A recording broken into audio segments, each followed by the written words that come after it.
జ్ఞాన చైతన్య ప్రసారం. నమస్కారం, మన ధర్మం కార్యక్రమానికి స్వాగతం. ఇవాళ మన ధర్మం కార్యక్రమంలో మన ధర్మ సందేహాలను నివృత్తి చేసేందుకు మనతో పాటు ఉన్నారు ప్రముఖ ఆధ్యాత్మికవేత్త ఆచార్య శ్రీ తాడేపల్లి పతంజలి గారు.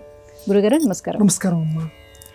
గురుగారు, ఇవాళ మన ధర్మం కార్యక్రమంలో మొదటి ప్రశ్న, శివపురాణం ఎన్నో విశేషాల సమాహారం. ఈ శివపురాణంలో త్రివేణి సంగమ విశేషాలను ఎలా ప్రస్తావించారు? శివపురాణం అనేటువంటిది అనేక ఆధ్యాత్మిక విశేషాలకి నెలవు.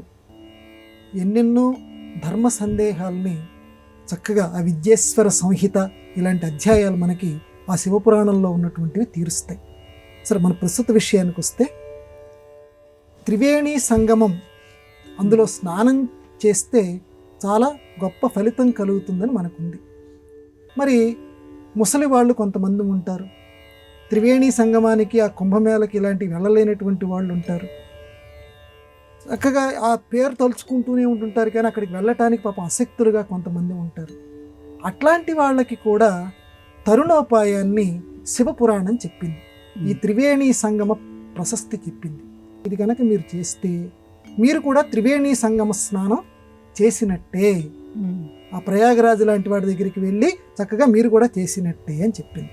ఎట్లా అనంటే రుద్రనామము, అలాగే భస్మము, మూడోది రుద్రాక్ష. శివుడి యొక్క పేరు, అలాగే శివుడి ఉండేటువంటి ఆ విభూతి రుద్రాక్ష. ఈ మూడు కూడా గంగా, యమున, సరస్వతి అంది శివపురాణంలో. అంటే శివనామాన్ని గనక నువ్వు ఉచ్చరిస్తే గంగా నదితోటి సమానంట శివపురాణంలో చెప్పిన మాట.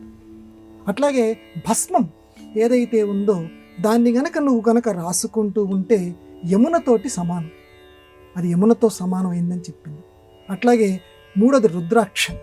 రుద్రాక్షని గనక, అది ఏకముఖి, అన్నిటికంటే ప్రశస్తి దొరికింది. ఏదైనా సరే రుద్రాక్షని గనక నువ్వు ధరిస్తే అది అంతర్నిహితంగా ఉండేటువంటి బయటికి కనపడనటువంటి సరస్వతీ నదితోటి అది సమానం. కాబట్టి ఏ శివభక్తుడైతే ఈ మూడింటిని ఏకకాలంలో చేస్తాడో, అంటే ఏకకాలంలో చేయటం అంటే ఏంటమ్మా, చక్కగా ఒంటికి విభూతి రాసుకొని చక్కగా మెడలో ఆ రుద్రాక్ష మాలని ధరించి శివనామాన్ని గనక ఉచ్చరిస్తే అప్పుడు వాడు త్రివేణి సంగమంలో స్నానం చేస్తే ఎటువంటి ఫలితం కలుగుతుందో అటువంటి ఉత్తమ ఫలితాన్ని వాడు పొందుతాడు. ఎంత సులభంగా చెప్పిందో చూడండి.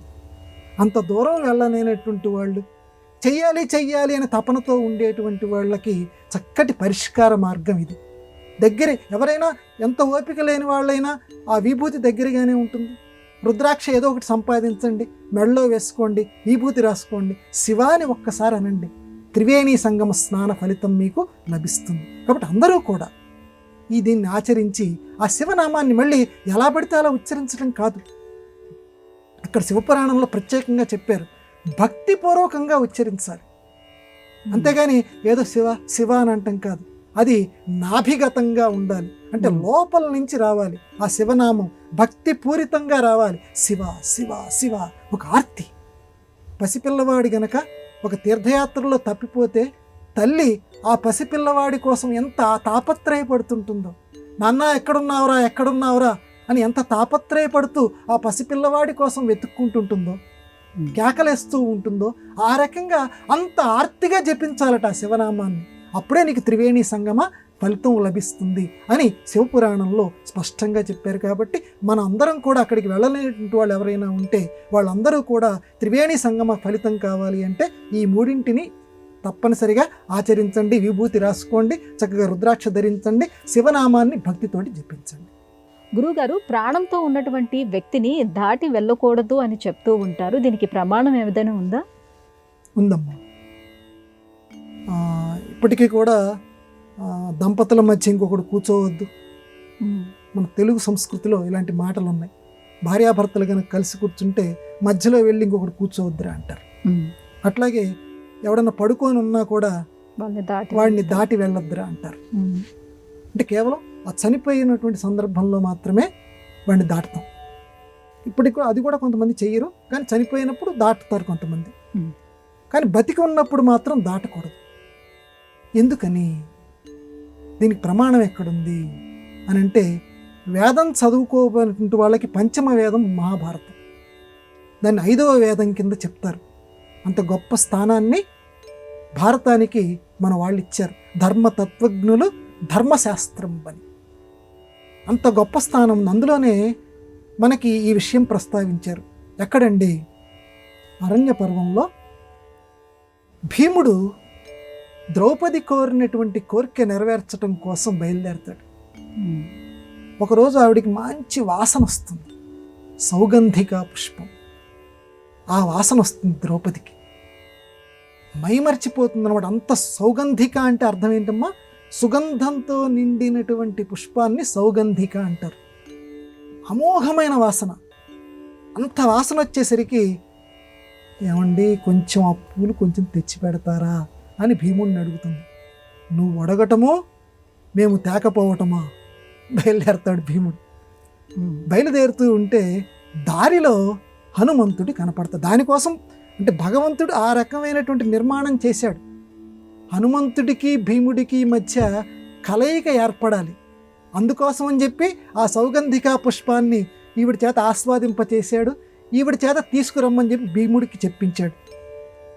అందువల్ల లోకంలో కూడా ప్రతి కార్యానికి పక్కన ఎందుకు ఎలా జరుగుతుందంటే ఒక కార్యక్రమం నిర్ణయించబడి ఉంటుంది. భీముడు బయలుదేరాడు సౌగంధిక పుష్పం తీసుకురావడానికి. వెళ్తుంటే దారిలో హనుమంతుడు తోక పరిచేసుకొని చక్కగా కూర్చొని ఉన్నాడు. వచ్చేటువంటి వాడు తమ్ముడు కదా, ఒకసారి పలకరిద్దాము అని చెప్పి, మాట్లాడదాము అని చెప్పి, ఎందుకంటే ఇద్దరు వాయుపుత్రులే కదా, మాట్లాడదామని చెప్పి హనుమంతుడు కూర్చొని ఉన్నాడు. భీముడు, లేవయా నేను వెళ్ళాలి అన్నాడు.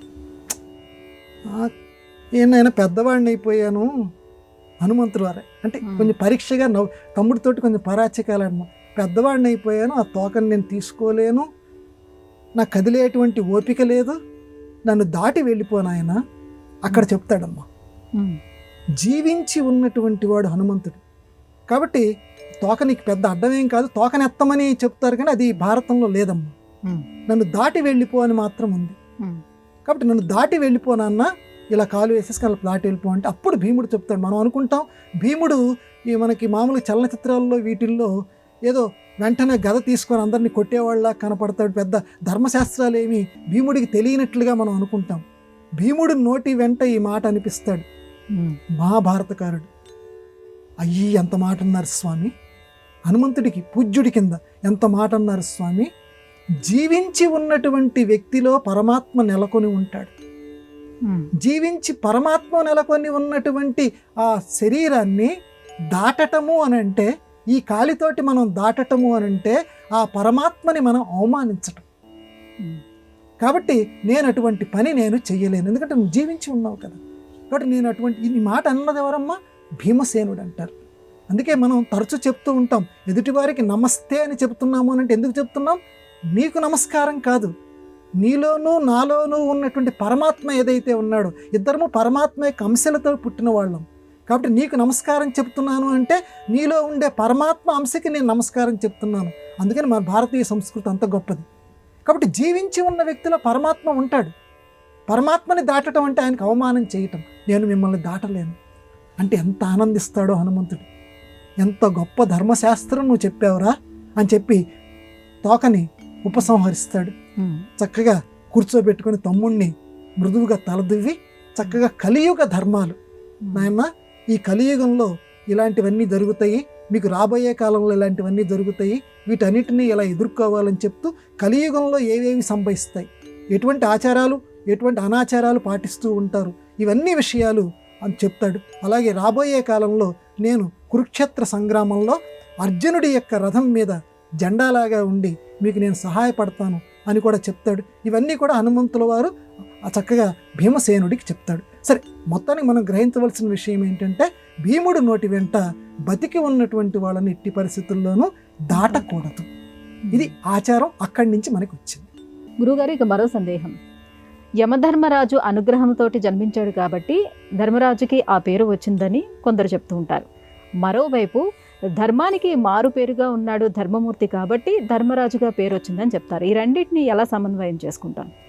పుల్లెల శ్రీరామచంద్రుడు గారని అద్భుతమైనటువంటి వ్యక్తి.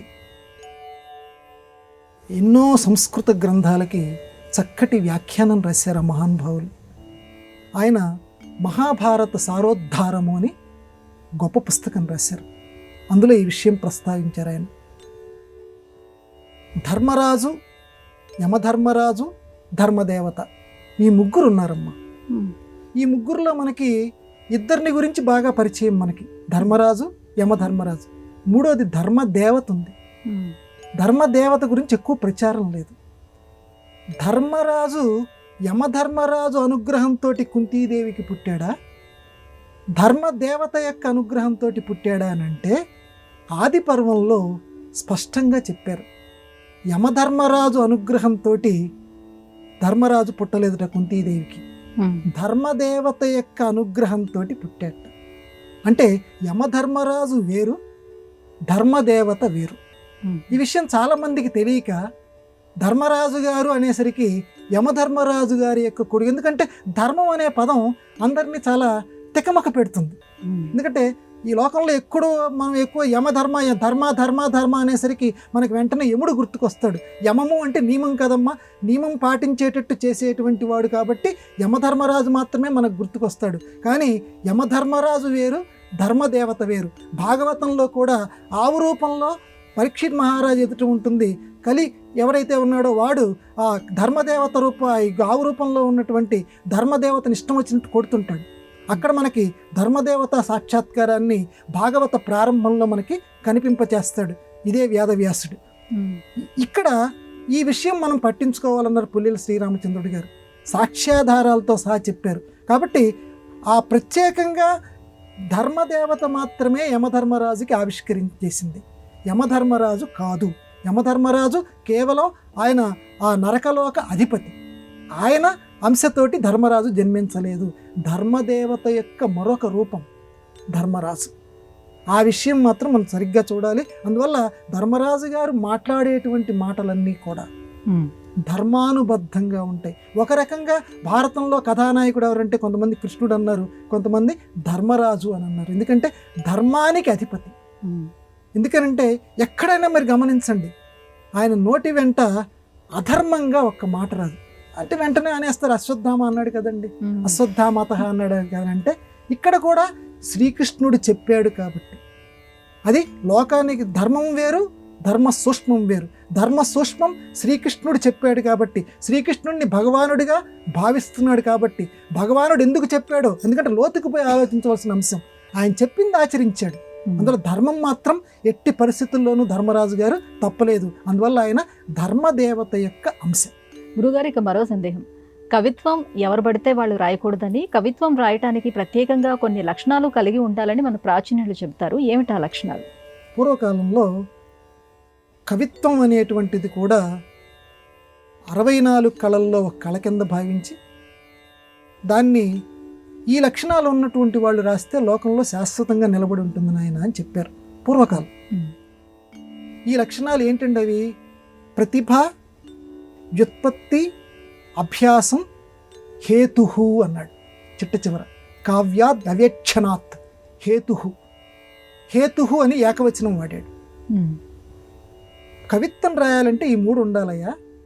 ప్రతిభ ఉండాలి, వ్యుత్పత్తి ఉండాలి, అభ్యాసం ఉండాలి.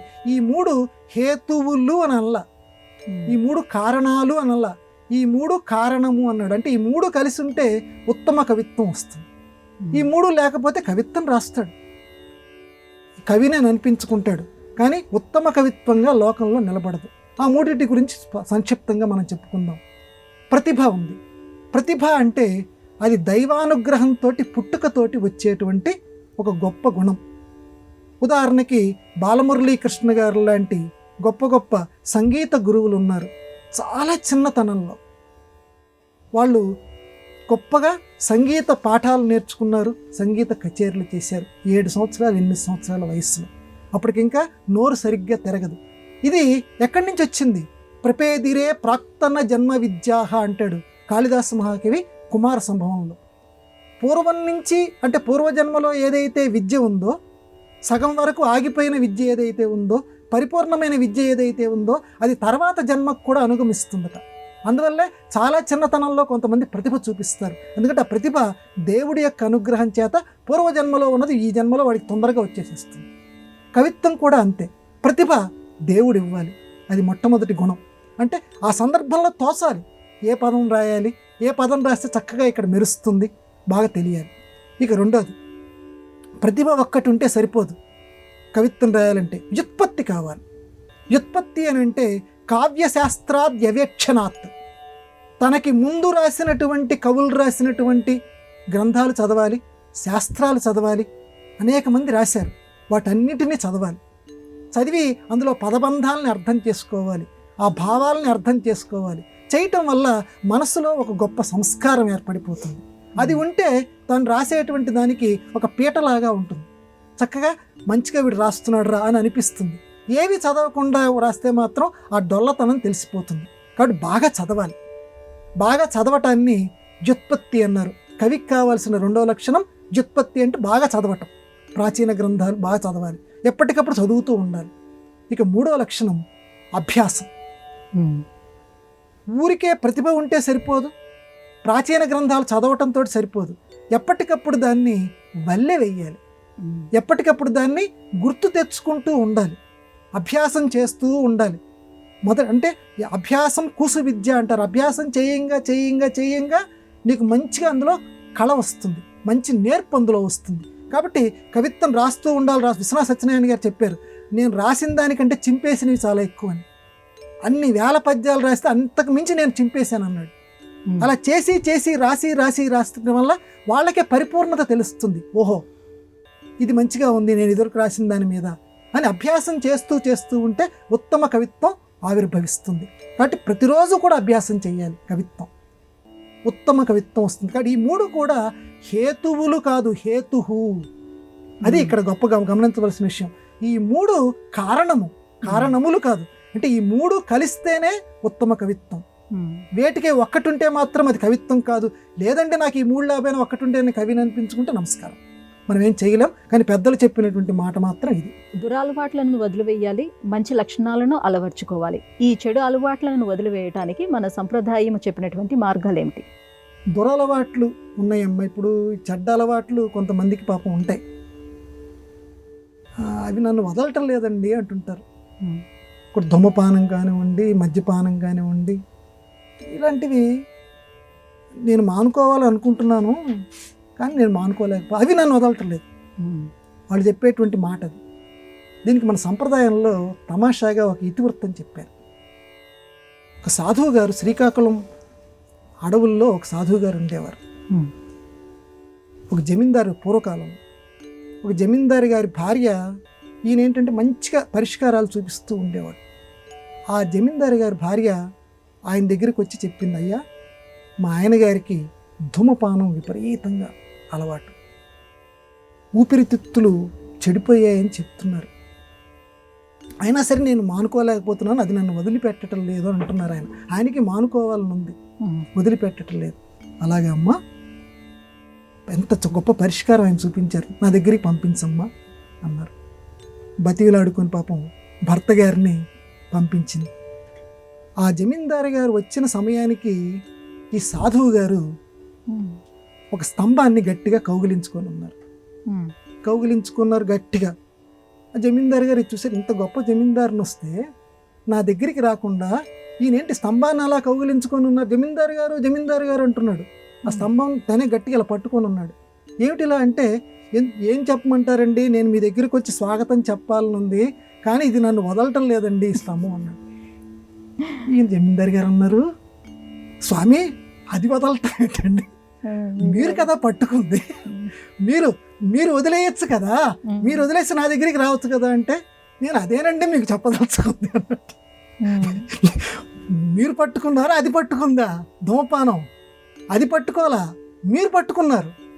స్తంభం నన్ను పట్టుకోవాలా, నేను స్తంభాన్ని పట్టుకున్నాను. కానీ నేనేమంటున్నాను, స్తంభం నన్ను వదలటం లేదంటున్నాను. మీరు కూడా అంతేనండి, మీరు మాందలుచుకుంటే ఎంతసేపు అండి, ఎంత గొప్ప జమీందారు గారు మీరు అనేసరికి ఆయన తన తప్పుని గ్రహించి తాను స్వయంగా పట్టుకున్నటువంటి ఆ ధూమపానాన్ని అతి కొద్ది రోజుల్లో ప్రయత్నపూర్వకంగా మానగలిగారు. కాబట్టి ఇలాంటి వ్యసనాసక్తులు ఎవరైతే ఉన్నారో మన సంప్రదాయం, అందుకేనమ్మా సంప్రదాయంలో ఉండే సాధువులకి మహర్షులకి మనం అందుకే శిరసా ప్రణామాలు ఎందుకు చేయాలంటే చాలా చక్కగా సూక్ష్మంగా చమత్కారంగా ఈ వ్యసనాలు పోవటానికి అన్ని పరిష్కార మార్గాలు చూపించినటువంటి మన సంస్కృతికి నమః. గురుగారు, త్యాగరాజ స్వామి వారి పంచరత్న కీర్తనలలో దుడుకుగల అనే ఈ కీర్తనను ఎలా విశ్లేషించుకోవాలి? లోకంలో త్యాగరాజస్వామి వారి అంతటి గొప్పవారు ఇంకొకరు లేరు. మన కలియుగంలో ఉత్తమోత్తముడు, అనుత్తమ అంటారు సంస్కృతంలో. అంటే అంతకంటే ఉత్తముడు లేకపోతే ఆయన అనుత్తమ అంటారు. అంత గొప్ప మహర్షి సదృశులు త్యాగరాజస్వామి, రామబ్రహ్మాన్ని సాక్షాత్కరించుకున్నటువంటి వారు. కానీ ఇప్పుడు మీరు చెప్పినటువంటి ఈ కీర్తనను చూడండి, దుడుకు గల నన్నే దొరకొడుకు బ్రోచురా అంటాడు. దుడుకు అంటే దుష్టత్వము, తొందరపాటు. నేను చాలా దుష్టుణ్ణి, ఇంత దుష్టుడైనటువంటి నన్ను ఏ దొరకొడుకు బ్రోచురా, ఏ రామచంద్రుడు ఏ దొరకొడుకు నన్ను బ్రోస్తాడు? ఎందుకంటే అంత ఎన్ని పాపపు చరణాల్లో చెప్తాడమ్మా. ఈ లోకంలో ఎన్ని పాపపు పనులు ఉన్నాయో అన్ని పాపపు పనులు నా దగ్గరే ఉన్నాయి. ఎన్ని చండాలపు ఆలోచనలు ఉన్నాయో అన్ని చండాలపు ఆలోచనలు నా దగ్గరే ఉన్నాయి. ఏదన్నా ఒకటి రెండు ఉంటే ఎవడన్నా బాగు చేస్తాడు, కానీ సమస్త దుర్గుణాల పుట్టని నేను. నన్ను ఏ దొరకొడుకు బ్రోచురా, నా బతుకింతే కదరా అని రాముల వారి దగ్గర మొరపెట్టుకుంటాడు త్యాగరాజస్వామి. మరి ఈ కీర్తన పంచరత్న కీర్తనలు అంటారు. ఆయన రాసిన కీర్తనలన్నీ ఒక ఎత్తు, పంచరత్న కీర్తనల్లో అద్భుతమైన కవితా సౌందర్యం, భావ సౌందర్యం ఉందంటారు. కానీ ఈ కీర్తనలో ఏం చెప్తున్నారు? ఆయన సమస్త దుర్గుణాలకి నెలవు కింద చెప్పుకుంటున్నారు. ఆయనంతటా ఆయనే చెప్పుకుంటున్నాడు కదా, ఆయనంత దుష్టుడా అని మనకు అనిపిస్తుంది. మరి ఆయనే చెప్తున్నాడు కదా, నేను ఇంత దుష్టుణ్ణి, నన్ను ఎవరు కాపాడుతారు అంటే ఇక్కడ ఆ భావ ఆవిష్కరణ, ఆయన హృదయంలో ఉండే ఆంతర్యాన్ని పెద్దలు ఇలా వివరించారు. ఇక్కడ మనందరికీ ప్రతినిధిగా త్యాగరాజస్వామి రాశారు. అందువల్ల పెద్దవాళ్ళు మహాకవులని మనం ఎవరైతే అనుకుంటున్నామో వాళ్ళు రాసిన కీర్తనల్లో నేను దుష్టుణ్ణి, నేను పామరుణ్ణి అని రాస్తే వాళ్ళు కాదు, మనందరం పాడుకున్నటువంటి మనం ఆ కీర్తనల్ని మనం పాడుకోవటానికి వీలుగా, ఎందుకంటే పాపాత్మలం స్వభావం కలిగినటువంటి మనం పాడుకోవటానికి వీలుగా ఆ కీర్తన రాశారు తప్పించి ఆయన దుష్టుడు కాదు. సాధారణ మానవుల్ని ఉద్ధరించడానికి ఆ మహానుభావుడు రాశాడు. ఆ రకంగా మనం సమన్వయం చేయాలి, కానీ వెంటనే మనం త్యాగరాజస్వామి వారిని దుష్టుడు అని అనుకోకూడదు. ఇది అందులో ఉండేటువంటి పరమార్థం. గురుగారు, ఇవాటి మన ధర్మం కార్యక్రమంలో మాకు వచ్చినటువంటి ఈ ధర్మ సందేహాలన్నీ కూడా నివృత్తి చేసినందుకు ధన్యవాదాలండి. నమస్కారం అమ్మా. ఇది ఇవాళ మన ధర్మం కార్యక్రమం. రేపటి మన ధర్మం కార్యక్రమంలో మళ్ళీ కలుసుకుందాం. నమస్కారం. ఈ కార్యక్రమాన్ని తిరిగి చూడాలనుకుంటే www.youtube.com/ETV Life Spiritual లో చూడవచ్చు.